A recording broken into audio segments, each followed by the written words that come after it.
And either way, I feel like, for those who are single, I do sense there will be a lot of temptations in your environment and a lot of people just, coming in with their hands outstretched to you, like giving you things, showing appreciation, wanting to kind of seduce you or wanting to offer you things. Okay, so I do see that energy, which is really, really pleasant. So overall, it seems like it's a very pleasant type of environment, and I especially see somebody trying to seduce you or trying to feed you, trying to seduce you with their cooking. Okay. The other image that I saw was I see this man. He's got tattoos. He's got a leather vest, and he's on a bike. Okay, and he's just on a desert road, riding his bike, pretty fast speed. I would say like 70, 80 miles per hour. And he's just minding his own business, and it's a warm day, but he just really likes the wind in his hair and in his face, and he has a bandana on his head. And then, so he's minding his own business, and then these two women pull up right next to him, going around the same speed. Going, they're in a convertible. So one woman's driving, the other woman is like making, glances at him and like throwing kisses at him. And then he's amused, so he kind of smiles and kind of nod his head like as a hello. And then he looks straight ahead, minding his own business. And the scene cuts out. So I definitely see a lot of elements of temptation coming in, seduction, as well as people really wanting your attention. Okay. So I feel like you're on the straight and narrow. So I don't feel like you're in a position where you're deviating from your relationship if you're in a relationship. But I definitely feel like there's just a lot of attention pouring and just really heavily focus on you. A lot of positive attention, a lot of suitors, a lot of attraction, a lot of people wanting to be in your presence, wanting to please you, wanting a piece of you. Okay, like literally, I just feel like everything is just dripping with colors and honey, and it seems almost like entrapment, and it seems like there's a lot of temptation. Okay, so that's what I'm feeling first of all. While I'm getting out the rest of the cards, let me talk about the two cards on the table. So we have here an air sign, King of Swords. Okay, this is an air sign, an Aquarius, a Gemini, or a Libra. We have as well the Eight of Swords.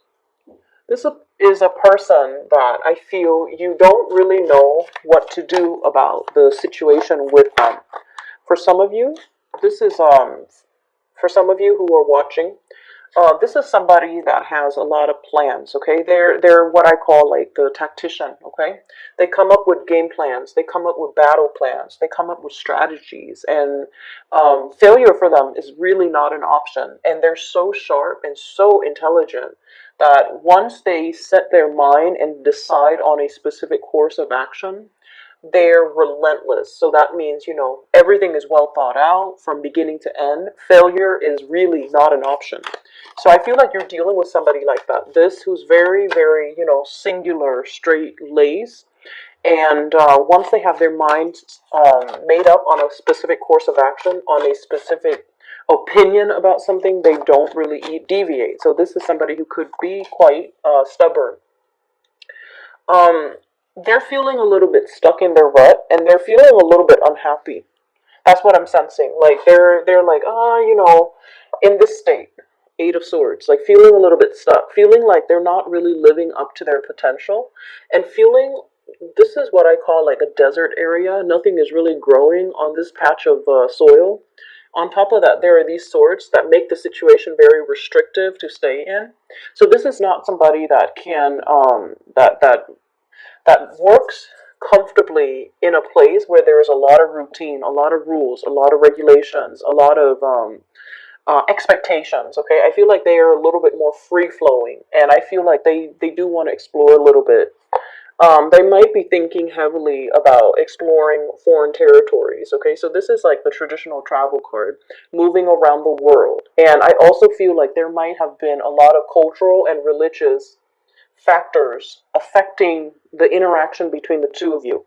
There might also be a lot of religious, cultural, family factors affecting I'm also seeing like it's somebody that is very, very independent, and they have a lot of they might have a lot of family issues that they need to it's almost like a chip on their shoulders. They try to run away from it, but it always pulls them back. Okay, and then likewise, they try to run away from you, but you always pull them back, or you try to run away from them, but circumstances, it's almost like this, really strong karmic connection that always pulls the two of you back together. Okay, what I have here is the Hierophant, and this is the institution of family, social expectations, family expectation, cultural, religious factors too. These are the big things that we often think about when we think, like marriage. Okay, so I feel like this is somebody that is really trying to get out from under all of these expectations. And they're so independent that they get nervous and they get very anxious when when they have to take care of responsibilities, when they have to take care of other people. They're not particularly like a nurturing type of person. And Cancer, you guys are incredibly, incredibly, incredibly nurturing. You guys are just amazingly, um, you know how to soothe people, you know the right things to say, you anticipate what people need before they even know themselves, you anticipate even before they open their mouths, and you're just gifted with, the ability to heal people, emotionally or even physically. Okay, a lot of you would really benefit from, being working in a professional, like some type of a medical setting, because you have an intuitive sense, like an empathic sense of how to heal people, how to soothe away somebody's worries or somebody's distress. And I feel like, a lot of the times you guys want to step in and, solve problems for other people. Like that's just the way you're made, that's just the way you're built. And I feel like it's really hard dealing with somebody like this. They might not even be an air sign. They're very independent. Like they're so independent that you feel like they don't need you. Okay, like they can take care of things on their own, and they don't even oftentimes verbalize things when they're in a funk, when they need help, when they need some type of advice, when they need guidance, when they need somebody to help them. They just don't really know how to ask for help. And so on the surface, it seems like they're just, really straight laced, knows how to take care of themselves, totally independent, um, incredibly self sufficient. But I feel like they're going through some rough times right now where they don't know what course of action to take. They're mentally confused. They just want to run away from their emotions. And I feel like it's sort of your karmic destiny to kind of be there, pry them open, get them to, let their defenses down, and, just see what's going on with them. Okay, so I feel like this is an energy of another person coming into the picture for you. They're not going to come with, hands outstretched, or maybe they come in offering little pieces of mints, but what they really want to do is, offer a lot more of themselves, or even share a lot more of themselves. And I feel like they might not even know how to approach you. Okay, so this is the energy of the person that I feel that you're dealing with. For others of you, there is a very, very strong, solid relationship here where things work out really, really well.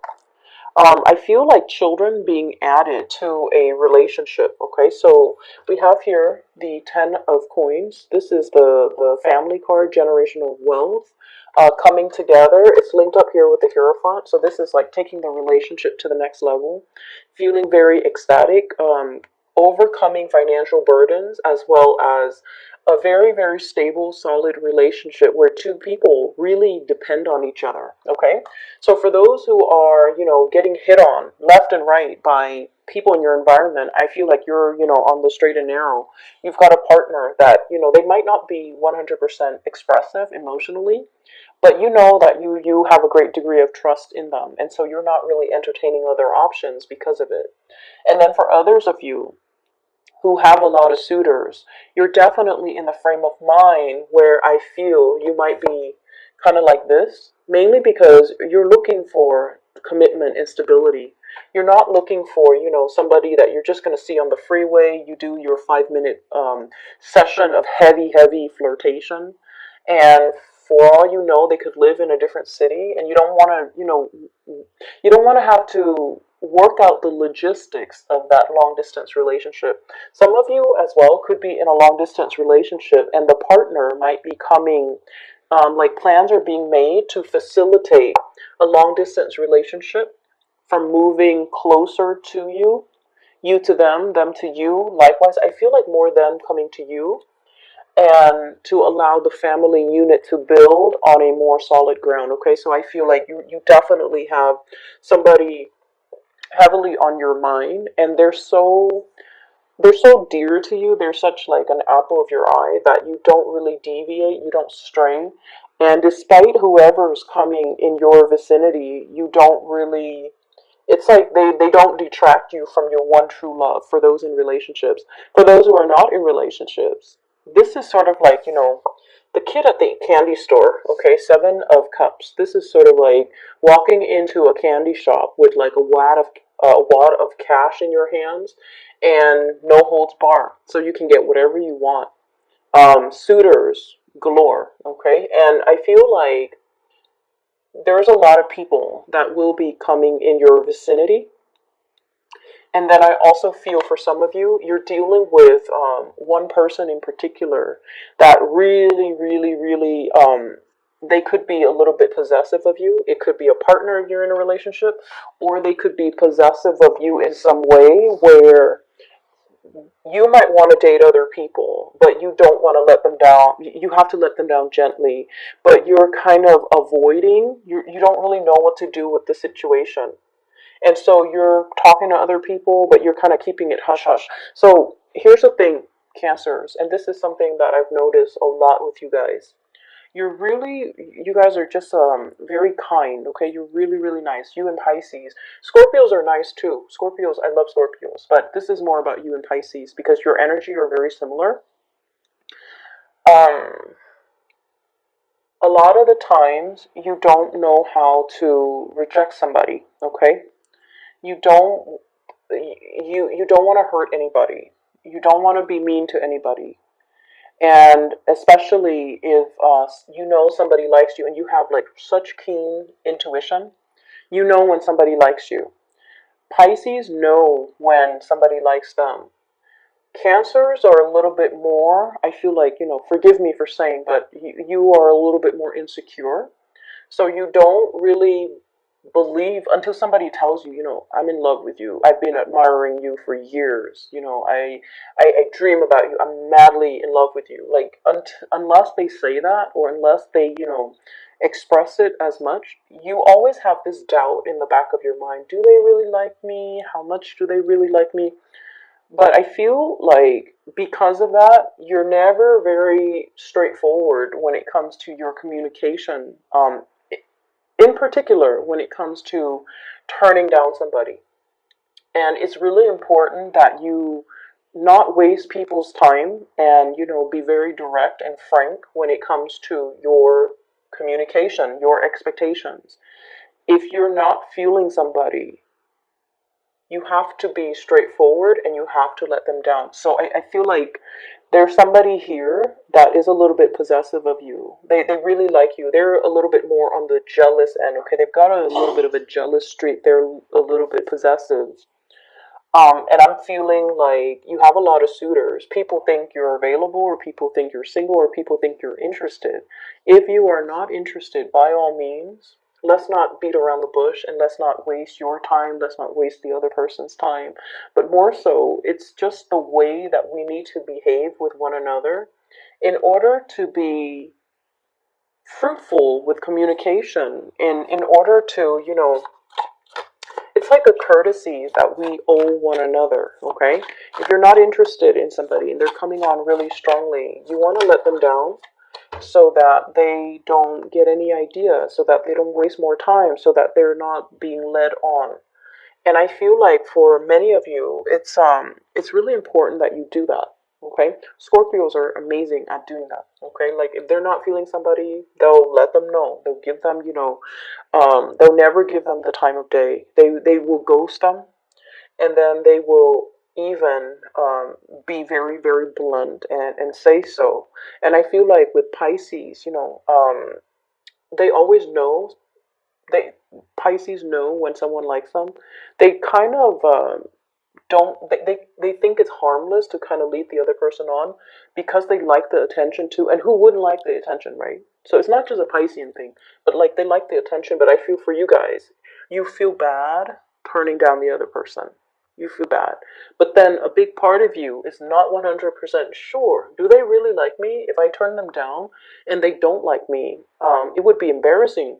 So I feel like you don't tell people for those wrong reasons. And so, what I feel is necessary is, when we have a relationship, and especially for those of you in relationships, if there is a relationship and you feel like you need to preserve the sanctity of that relationship, you need to make sure that the people outside of it is aware that you're in a relationship. So this is more about, being mature and letting people know, oh, I'm married. I'm not available. I'm not available for dating. I'm not available for, one night stand. I'm not available for stepping outside of my relationship. I'm just not available.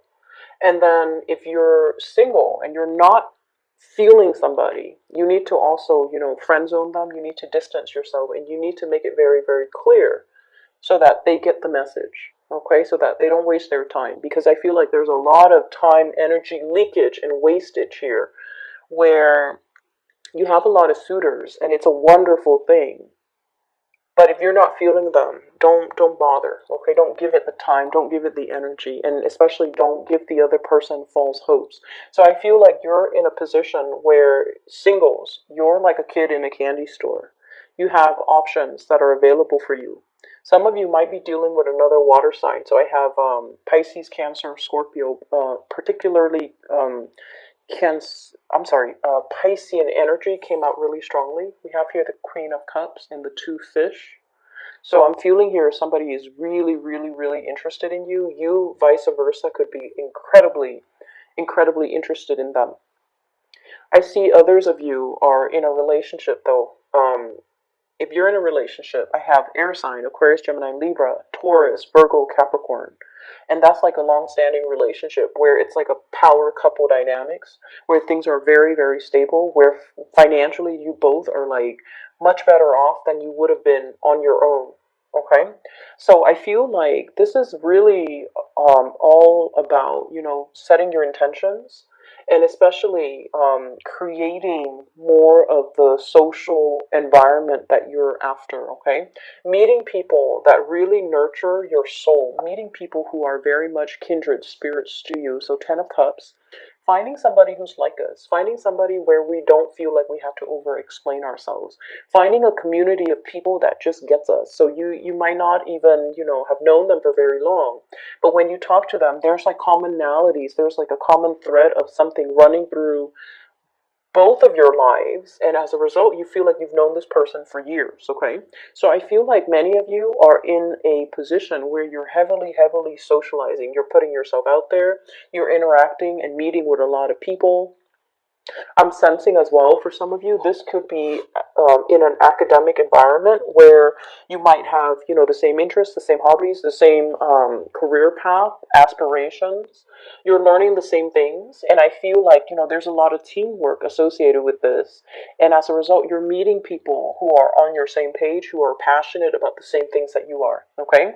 So a lot of attraction here. And I also feel attraction in the workplace where projects are getting done, and then everyone has like a celebratory type of a finality to a situation, like a hard won victory or some type of a major project that's now finally being pushed through, and you're seeing it through completion. Okay, so I feel like there's a lot of financial blessings, emotional blessings coming through, more friendships, more, just a lot more it's like joining a community of people. That's what I'm feeling, okay?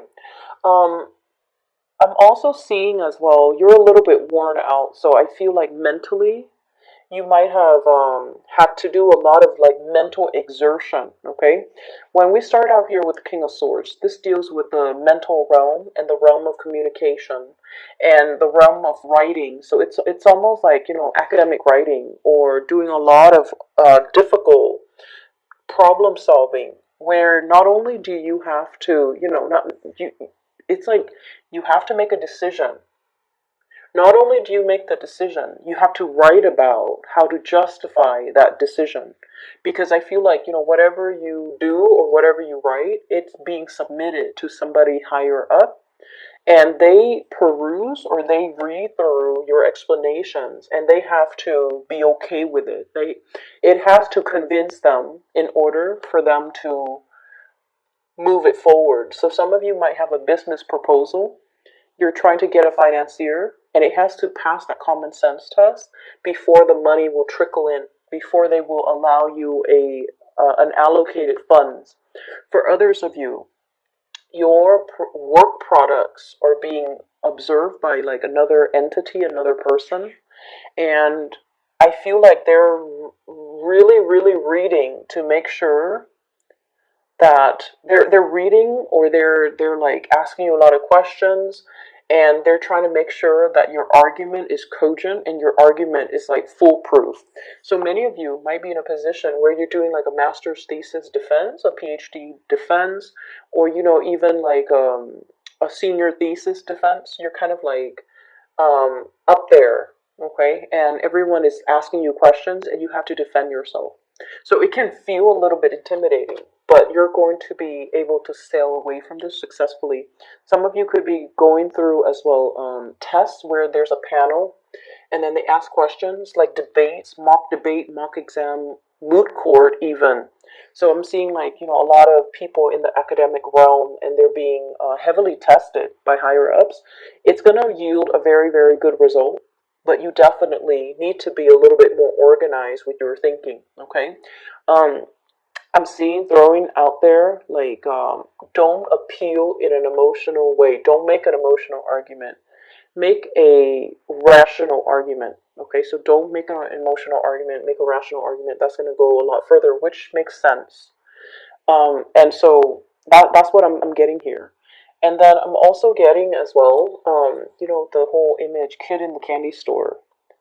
Um, I feel for many of you too, educational attainment is going to get you really, really far in life, okay? You're kind of like at the end phase of it, okay? You're going to be sailing over your financial worries. You're going to have like the degree under your belt. You're going to have like that theoretical experience, okay? And then you're going to be able to gradually get out there and put theory into practice and then apply everything that you've learned. You're getting a little bit impatient, you're getting a little bit ahead of yourself, and you're also wondering, like, when are things going to happen for me professionally? And what I'm seeing here is it's going to happen in due time. Right now, you just need to really, really focus and not project so far into the future. Okay, this is more about daydreaming, fantasy, illusions, projecting into the future, and they're saying not to do that because it's